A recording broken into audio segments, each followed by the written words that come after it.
Introducing the moderator for the session on digital finance. Please join me now in warmly welcoming Director for Digital Transformation Policy at Digital Europe, Vincenzo Renda.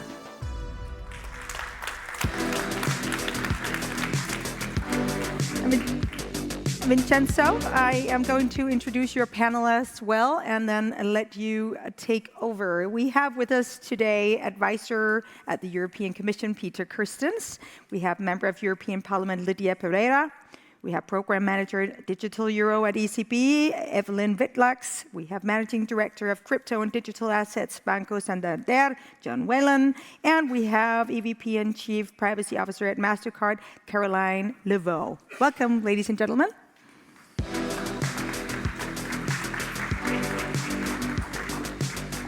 And you may want to see if you can put yourself in the same order as up here, because then people will see who you are. Lydia, you're over there on the sofa. All right. Good job, people. Thank you very much, Mette, for the introduction. Welcome to all of you. I'll start off with mentioning our manifesto, our Digital Euro manifesto, which asserts how an holistic action plan is critical to fully leverage the potential of digital for financial services. And so in this breakout session today, I would really like to discuss with you what are those key technologies which are critical for finance. What's the state of play in Europe, maybe vis-a-vis other regions? And how can policymakers cooperate with industry to really advance this innovation forward? So we're 45 minutes ahead. And I would like to kick off with you, Lydia. You're an MEP for the EPP Group in the Committee for Economic and Monetary Affairs. You've been playing a pivotal role, including on the payment services regulation. And I just want to ask you, very simply, when talking to citizens, where do you see the greatest excitement or concern when it comes to digital and finance? What's the topic that really sparks the most conversation? Well, good morning, and thank you very much for the invitation, first of all. And before I dive into the core of your question, there is one element when we are discussing about digitalization or digital finance that is of concern for a vast majority of the European countries. And I'm referring in particular to financial literacy. I come from a country that has a very poor ranking when it comes to financial knowledge by its citizens. We are talking about 2 in 10 Portuguese master a bit what financial literacy is about, which contrasts with countries then like Germany or Denmark. So I'm referring to financial literacy because it is a little bit as democracy. If we want to have a good democracy, a good democratic regime, we also need good citizens that are engaged, that understand, that participate. And the same goes with digital finance. And so financial literacy plays, and I think will continue to play a key role in terms of the even competitiveness of Europe compared to the global sphere on matters related to finance. To answer specifically to your question, related to the excitement or concern, I think the greatest excitement that we can highlight is of 3 different things. One is digitization, the other one is decentralization, and last but not the least, payments and transfers. When I refer to digitization, is the massive revolution that we are undergoing in Europe and in the international scale. When we talk about online banking, crowdfunding, investment websites and apps. So for younger citizens or for younger people, younger Europeans, it is very common that they trade today in their smartphones. So this is something that is of great excitement, for which we also have some concerns, in particular related to security, for example, and cybersecurity threats and so on. Decentralization.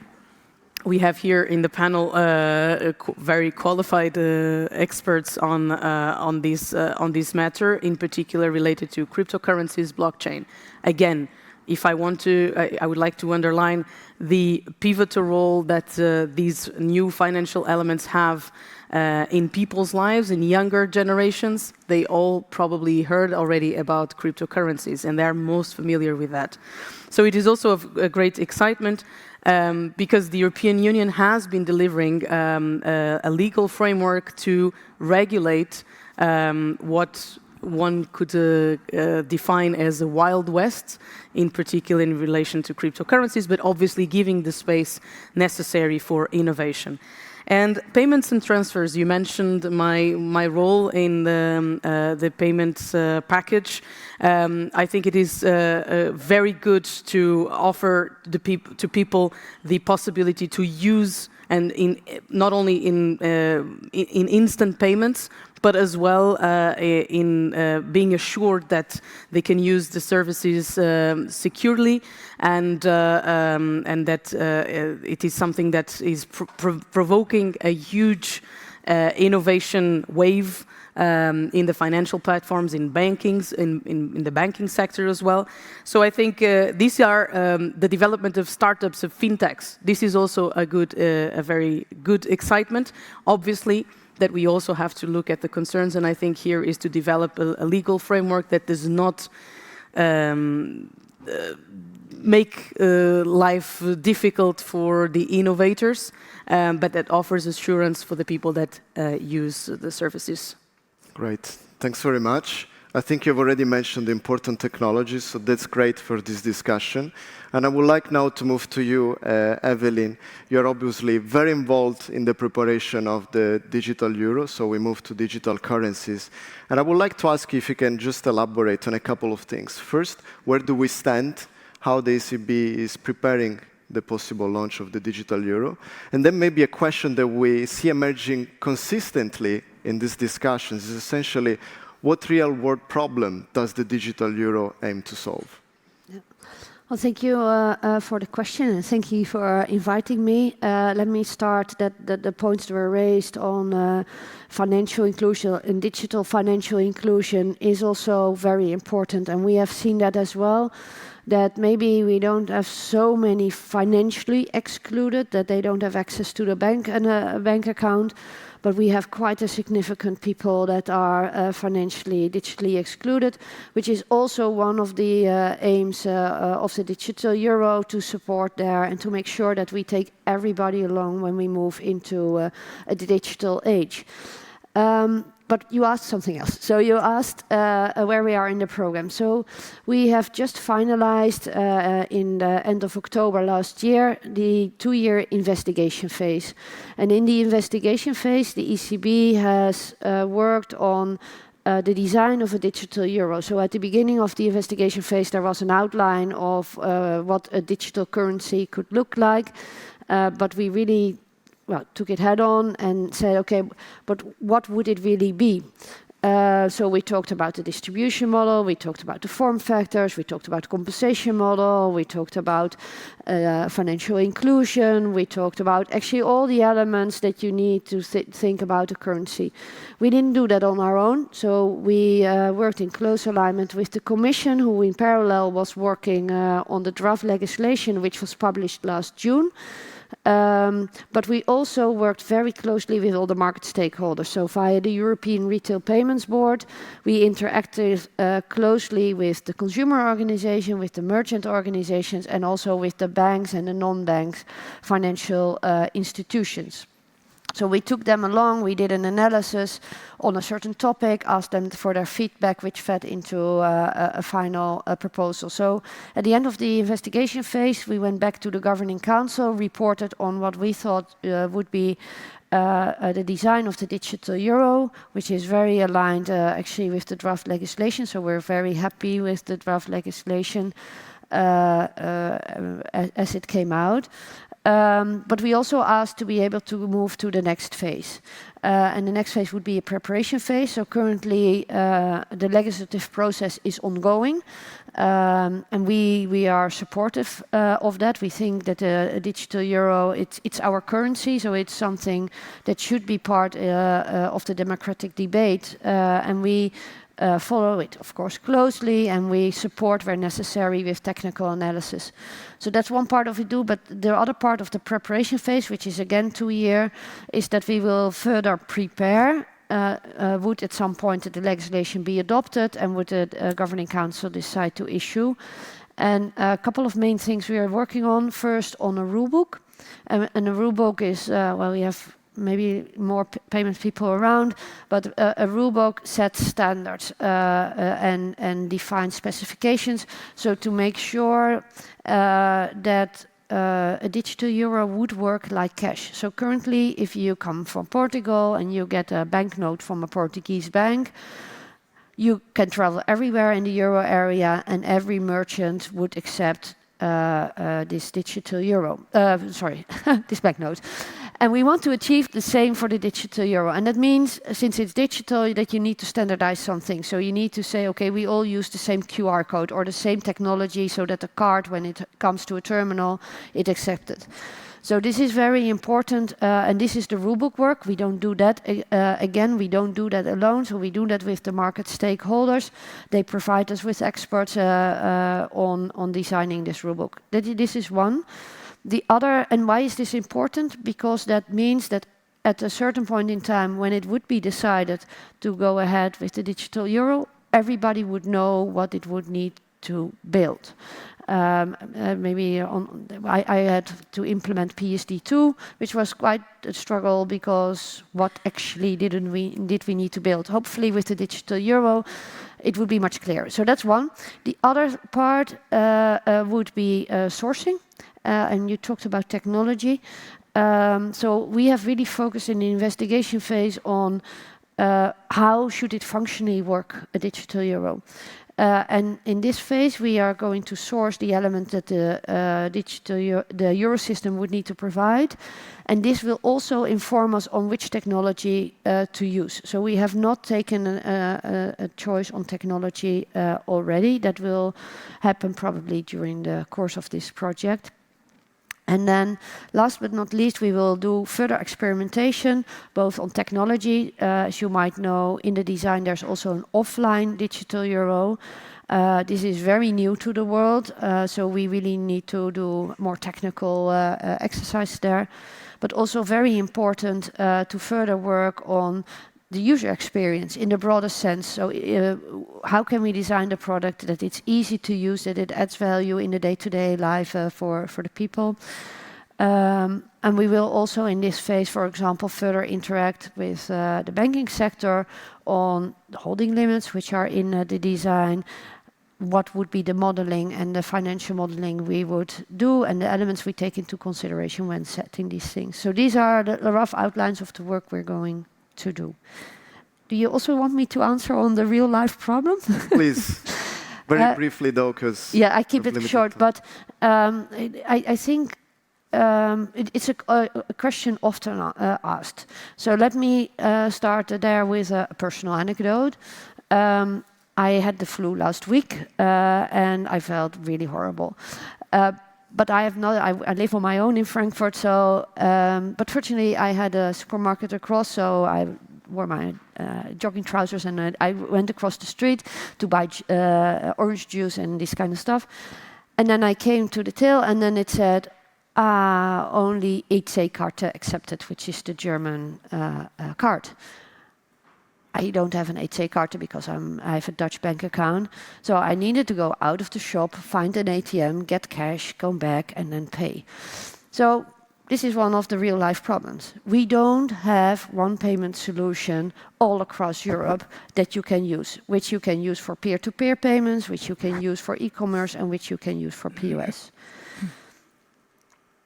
And that is very important that we have it. We have one currency, but we have no one way to pay with it digitally. But one well, I'm not sure more, but equally important, and that's more to the point, is that was raised before, is that people don't know much about financials, but also not much about payments. You just think you can pay, you trust you can pay, and so far this happens. You need sometimes 20 different means to payment, but you can always pay. So so that means that we don't realize a couple of things. So we don't realize that this is like water and electricity that just needs to be there and needs to be provided always. Because just imagine one day that in a total country you cannot do 0 digital transactions. That would immediately cause a lot of unrest. And just imagine this for a couple of days. You could imagine the stress that would come out. People don't think about it, they're not concerned about it because that's good. But we need to make sure that going forward that people don't need to be concerned about this. And currently, as I already painted, we have very separate payment solutions, very scattered, and the ones that are most pan-European are actually provided by non-European players. So also for our strategic autonomy, so that people don't need to think about payments, but just can trust that they can do, we think it's important that there is, going forward, a public good like the digital euro. And then I'll stop. Thanks very much for your answer. And let's stay on digital currencies, on the digital euro. And I would like to bring the private sector now into the picture. I turn to you, Caroline. And I'm interested to ask you, what part does MasterCard play in innovations like the digital euro? Thank you so much. Well, you know, one day we may all be able to own and to spend in digital currencies as seamlessly as when we make contactless card payments. And so we think it's really exciting for the future of payments. So at MasterCard, we have been exploring and innovating with digital currencies for almost a decade, and we definitely welcome Europe's ambition to establish a digital euro. We want to be a constructive partner, and we want to make it a success. Now, with that in mind, we'd like to raise 4 points to the attention of policymakers as we advance this project. First, we are strong believers in the power of public-private partnerships to really optimize the opportunities delivered by the digital euro. And so there are 2 areas where we think, potential partnerships could take place. First, in terms of open infrastructure. The adoption of digital euro will need seamless integration with existing payment infrastructure. And so the digital euro will have to interoperate with existing and established payment rails. That's going to be critical for healthy competition and for enhanced user experience. That has already been highlighted in the Parliament's report, and we want to make sure that this is explicit. The second area of potential partnership is in services. So private companies should be given the opportunity to provide value-added services to the ECB, to the digital euro scheme, to payment service providers, as part of that collaborative vision. And so, for example, MasterCard, we could provide capabilities, tools, and services to fight against fraud, cyber attacks, which, as we know, is on the rise in our digital ecosystem. So the second area that I would like to highlight relates to the business model of digital euro. It has to be sustainable and ensure a level playing field for all players and between different payment methodology. This is in line with the principle of free market competition is going to be essential if we want to have healthy and fair competition in Europe. The third point that I would like to highlight relates to the functions performed by the ECB. So the ECB could wear multiple hats. Think about being a payment scheme, a payment operator, a provider of services, regulators, oversight authority. And that's all fine. But if we want to build trust in the digital euro ecosystem, it will be very important to clearly allocate and separate the roles and responsibilities within the ECB for efficiency, but also for enhanced transparency and accountability. And then last but not least, as the Chief Privacy and Data Responsibility Officer at MasterCard, I would be remiss if I did not address the need to fully protect people's privacy. So strong privacy safeguards are going to be paramount for the successful uptake of digital euro, right? Privacy and security must be embedded into the design and the implementation of digital euro by default. And so together, it's going to require at least an explicit reference to the GDPR and full alignment with its key principles. And that is truly a must-have if we want people to trust it. So thank you. Thanks, Caroline. And let's turn now to you, John, to hear the perspective from the banks. You're obviously very involved in digital assets. What's your take on the digital euro being prepared by the ECB? Well, I think there are two fundamental functions that the digital euro as proposed by the ECB are going to fulfill, and it's a good thing for the European Union. One is as a kind of anchor for public money in digital fashion. It's a good thing. And the second thing, as Evelyn just described, I had this experience yesterday. I arrived in the airport, took a taxi from the airport to the city centre, and the taxi driver wouldn't take my credit card, so I had to figure out where am I going to get cash. Having a single ubiquitous payment system for European citizens, no matter where we travel, in digital fashion. We have this in Spain already. It's called Bizum. Other countries have similar peer-to-peer systems available country by country. Having a single ubiquitous system for the citizenry of the European Union is a good thing. Now, beyond that, I think that the retail use cases will begin to tell themselves over time. We will see how people begin to interact with this new instrument. At Santander, however, most of my work is actually with the corporate and investment bank. I spend most of my time working on the wholesale side of digital assets generally. This idea that we can take this new technology and apply it to existing forms of financial instruments, securities, for example, bonds, equities, derivatives. It's fully possible to make these securities digital and programmable in ways that we never did before. I had an experience last week, and it's not often I'm surprised by things, but I was surprised last week. I saw a repo, which is a repurchase agreement, which is a wholesale financial instrument, put in place for 7 minutes. Today, these instruments are only available overnight, really. So this idea of intraday liquidity for the banking system in wholesale fashion is becoming really appealing under the banner of what we're beginning to call collateral mobility. Digital collateral mobility, where we can take existing financial instruments, digitize them, tokenize them in some fashion, and make them available for transactions in wholesale fashion 24/7, 365. On the cash side then, because if you think about a security, a bond as a set of rights and obligations to cash flows from an issuer, the implication is that there's a cash leg as well. And at the retail level, a digital euro might not be perfectly designed for the wholesale purposes that are needed. And that's where the concept of wholesale central bank digital currency comes in. There are other alternatives, reserves-backed digital currencies, an example of which actually went live in the United Kingdom. Santander is a participant in the network called Finality International. That was in November last year. We'll see more coming in this topic soon. Banks are doing a ton of work around bank deposit tokens. In other words, bringing programmability features to your existing bank account. You've got a current account, you've got a savings account, you may have a digital account in parallel from your bank to a digital euro. Everything will need to be interoperable. A lot of this is inspired by the world of stablecoins. Which has come from the crypto space, which is a little bit chaotic and there's a bit of anarchy there. But truthfully, a tremendous amount of innovation comes from there and we have to take inspiration from that. So I get to work across the full space. I'm a practitioner, I'm an engineer, not a banker, even though I work for a bank.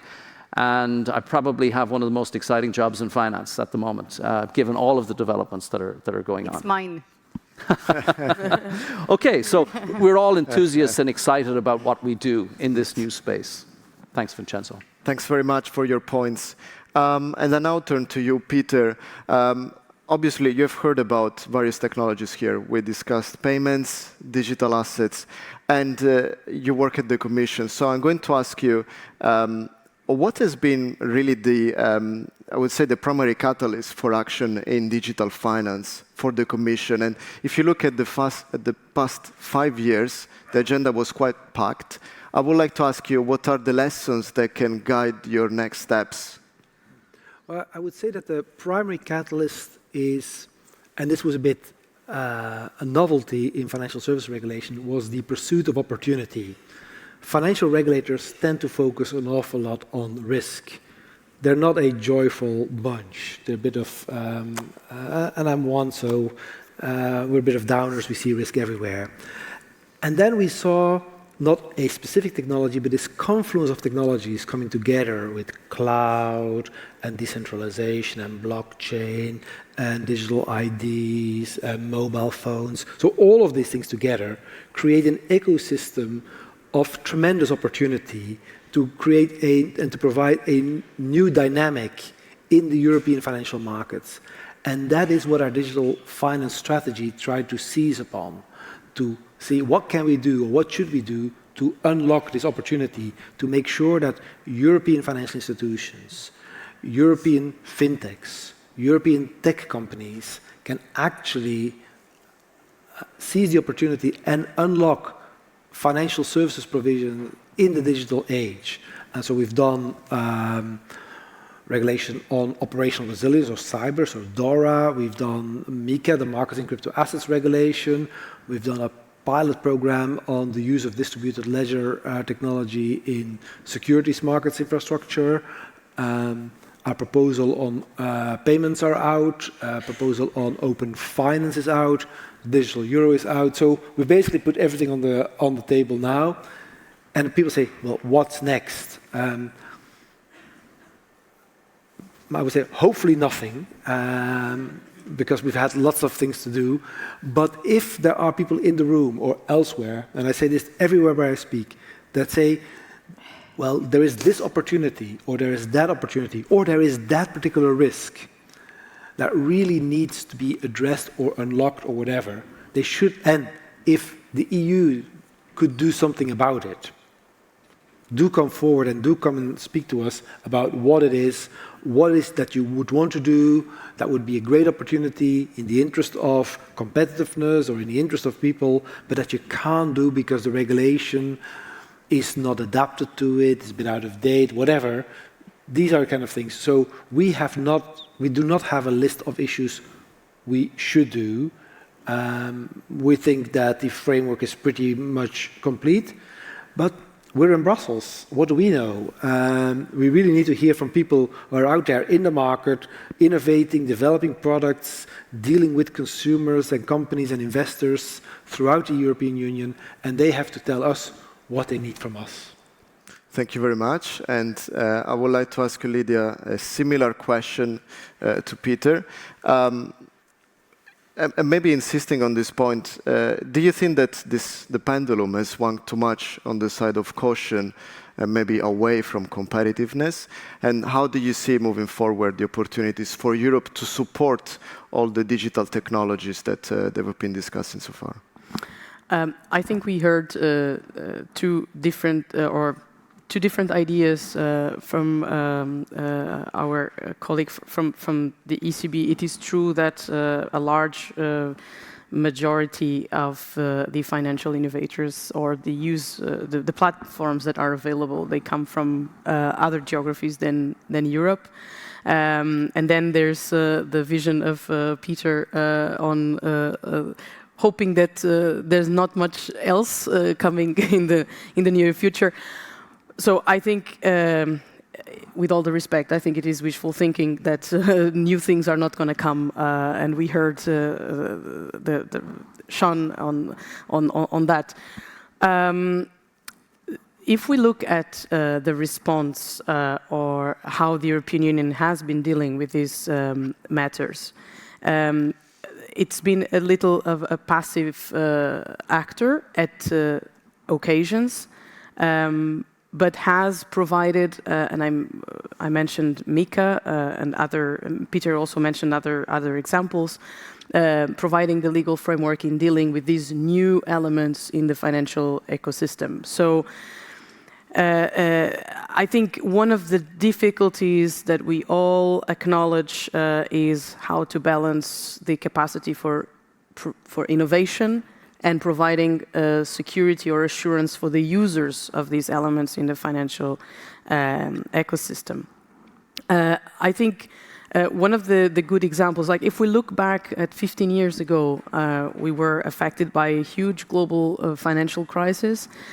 which led to the development of certain safeguards, for example, on the fight, on the combat of terrorist financing and anti-money laundering, also robusting the capital requirements at banks. So there was an important and necessary response from the legislative perspective to consolidate or to make the banking sector and the financial sector more robust. The challenge now here is how do we deliver and how we stay in the front row of innovation compared to other geographies in the world. And everyone knows who I'm talking about. We are living in a very unstable geopolitical framework. We have the US that is still number one as the powerhouse of innovation. We have China that wants to compete for the first position as a global leader. And the question here is what is the role of Europe? Like, where are we going to sit? In the front row or in the second row? We have a different understanding on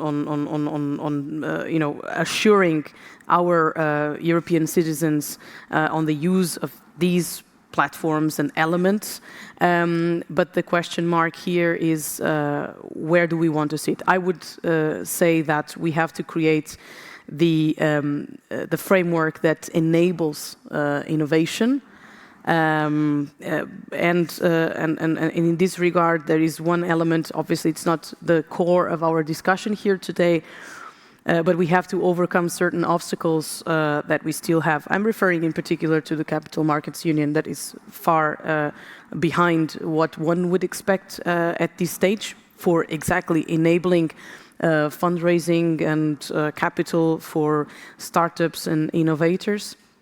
But another obstacle that we often see is that national legislation sometimes comes in making the single market or the digital single market more difficult.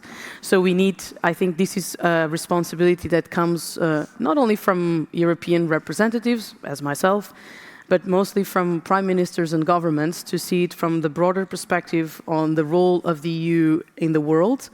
And I would like to remind, we heard 5 years ago the Commission President saying that she wanted a geopolitical commission. She was right, because for the challenges that we have been facing since 2019, it is true that the EU has to play as a geopolitical actor. But as well here, in terms of competitiveness, it is crucial that national leaders understand that the way forward is the European Union united as a geographical bloc, and so we need to overcome these obstacles that often come from sometimes even the transposition of directives that make hurdles, unnecessary hurdles, for the overall union and for the objectives that we have together. Thanks very much, Lydia. And I would like to turn to you, Evelyn. As Lydia was mentioning this point on competitiveness, we've also heard about it in the panels before. And I want to bring it in the financial services space and ask you, where does it stand in the ranking of priorities for the digital euro? Is there a role for competitiveness? And I'll ask speakers now to be very brief, because we don't have so much time, and I'd like to have a bit of interactive discussion, please. So it's one of the elements in the digital euro, and actually what we say and what we know from payments is it's a network product. So so you want to have people that use it, and you want to have people that can use it. And then you get sort of a network. So it has a tendency of going to monopolies or duopolies or whatever. So we believe to have in this environment a public good that would be there, making sure that there are good basic payment services available for everybody, we believe is an important element to avoid that there is a misuse of power at a certain point in time because of this tendency of the network product in itself. So actually we think that the digital euro as a public good will really make sure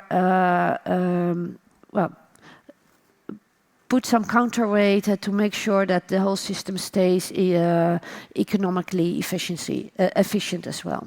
Thank you. John, do you want to react on these points? Actually, the one thing that concerns me most about the topic of digital in Europe, it's related to my own background. I'm Irish originally. When I was 21 years old, I went to America as a young engineer, no job, no money, nowhere to live, right? And I lived and worked in the United States for 23 years. And there's a sense of a dynamic spirit, an entrepreneurial spirit that is a characteristic of the United States, particularly as it relates to technology, that really we should try to harness some of that inspiration here in Europe for ourselves. Look, we missed search, right? We missed cloud, we missed mobile, we missed social. I think we've already missed AI. I think we may manage with digital assets to be somewhat of a leader for the foreseeable future.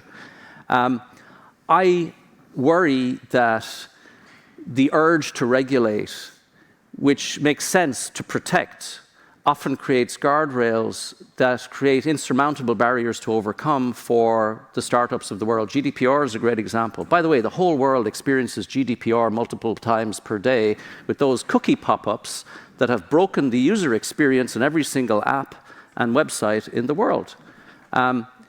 That was an unintended consequence of GDPR. If there's anybody in the audience that can fix the cookie pop-ups, let's do it, please, because that's a pain point. That's the Commission, I think, right? That's a pain point, not just for European citizens, but for the world. That's an example. I think we can do better with the regulations we put in place. Smart regulation to encourage rather than to impede. And there's a significant difference between those two words. Thank you. Peter, on this point on competitiveness, do you think there's a need to look more into that moving forward? The short answer is yes. Financial services policy at the European level goes in kind of waves. There's always an overriding theme. And when I was young and irresponsible, which is a long time ago, the main theme of policymaking was competitiveness towards the US. And that led to deregulation, a lot of deregulation in Europe, but also in the US, which then strengthened the financial crisis. The entire system collapsed. As a result, we went through more than 10 years of financial stability as the overriding theme. And really, I think that the narrative of financial stability is at its very, very, very tail end. We're actually beyond that already. And we see it being replaced by debates about sustainability, digitalization, and now competitiveness. And to John's point, indeed, there's a number of these application fields where Europe had great ambition, but never really made good on that ambition. Now, there's a number of reasons why we missed out on search or on cloud and so on. Regulation and policy may be part of it, but it was mainly a lack of entrepreneurship, a lack of willingness to take a risk and to invest heavily into it, which there's no shortage of risk appetite in the US. And it's not for all the risks they take that they're always successful. They are prepared to fail. And a preparedness to fail is essential in your strive to succeed. But the regulatory framework, the policy framework can help, it can create conditions. And I think that when it comes to digital assets, it does indeed look like, it's still early days, but that Europe may be the jurisdiction of choice, of preference for the global digital assets community to build this, because we're focused on setting an enabling regulatory framework to allow for digitalization of assets. Not a free-for-all. We're very, very conscious about the investor protection dimension. We're very conscious about market integrity issues. But we do not take the view that because it is digital assets, because it is crypto, it is therefore dodgy or dark web or money laundering. No, we think there is an enormous opportunity for the capital markets. And Lydia mentioned the Capital Markets Union as essential for competitiveness. I believe that we will not have a capital markets union if it is not digital. Thanks very much. Please. Yes, I'm happy actually to echo a little bit what I've heard from John and from Peter. I think instead of actually coming up with new regulations and making it more complex, There's a lot of promise in these new regulatory sandboxes that have been introduced in a couple of places. So regulatory sandboxes are safe environments for companies to test new ideas, new technologies, new innovations, while receiving guidance from regulators, sometimes one or more regulators within or across geographies. That is going to be really needed because take AI, for example. We can have multiple regulators competent to oversee AI. We may have new AI agencies at the national level, but we're still going to have data protection authorities, under the GDPR, financial regulators, antitrust bodies. And so they're all going to have a say in, for example, AI. It's going to be really important to ensure consistent interpretation and enforcement, and regulatory sandboxes could play a role here, also allowing not only companies to test and experiment, but also policymakers and regulators learn and get up to speed on the latest technologies. And so I do believe that these could be actually a new form of smart regulation, if you want. Thank you. Maybe just as a follow-up, I'll ask you to be very brief. Where do you think AI can help the most in financial services today? Thank you so much. Well, AI is a game changer, but to be honest, AI is not new in the financial sector. At Mastercard, and I'm sure it's exactly the same at Santander, we've been deploying and developing AI for more than a decade, for fraud prevention, for anti-money laundering, for cybersecurity. So, for example, we leverage AI to detect fraudulent behaviors, to verify that people are who they say they are, and to prevent cybercriminals from stealing billions in euros. So I think that AI is going to continue to amplify these trends. But just one thing is that we also all know that AI has the potential to bring great benefits for society, but has also the potential to create risks. And that's why AI has to be responsible AI, of course. Thanks a lot. I have just a final round of questions for all of you, and I will ask you to just reply with keywords here. And the question is very simple. If you could eliminate a regulatory barrier in financial services today and digital, what there would be? And I'll start off with you, Peter. Well, it's not a regulatory barrier, but I would try to eliminate fear. Fear of the future, fear of the unknown. Clear. Lydia? That's an interesting question. No, I think I want to insist on what I said in the first round. Financial literacy. It is a barrier, the lack of financial literacy, because it prevents further risk-taking at occasions, which then prevents the innovative and the capacity to scale up the innovation that it is possible in this field. So I think financial literacy is a big percentage, a big element in this whole disruptive ecosystem that we are living in now. Thank you. Evelyn? Well, actually, I'm with you that we need to find a good balance. Maybe it's like responsible AI.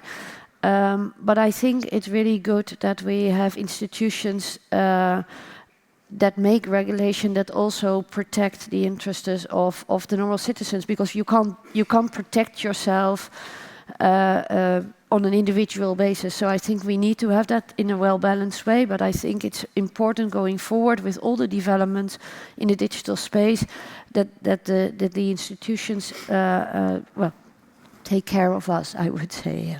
Thank you. John? I would like to see that regulations, when they're introduced, are reviewed for fit-for-purposes on some kind of reasonable basis, maybe every 3 years, and specifically as it relates to the technology that underlies digital assets. I think there's opportunities to take another look at CSDR, the Central Securities Depository Regulation, and the SFD, which is the Settlement Finality Directive, to see if they're still fit for purposes currently designed, given what we know about new tech that has come into being recently. These are regulations that I encounter frequently, and I always ask myself, if this had to be written today, would it be written differently? Thank you. Please, Caroline. I would say doubling down on enhancing consumers' trust in digital, and that goes, there's a toolbox to get there, and definitely increasing digital literacy of population citizens is definitely part of it. Thanks very much. So we are running out of time. And I think if I can wrap up this discussion, which has been very, very interesting, lots of different perspective on this topic. So that's great. Thanks very much for all panelists. I gather really this importance of having an ongoing dialogue to really strike in this, to get the balance right between regulation and competitiveness. That's great to also hear that competitiveness is present also in the financial services space. We've heard a lot before from industry, is also present here. Role of gaining public trust on all those digital technologies in finance. And then literacy has emerged as a prominent point. We need digitally literate citizens that are able ultimately to use innovation in this space. So again, thanks a lot for all your points. Really appreciate it. And I'd like to give the floor to Mette.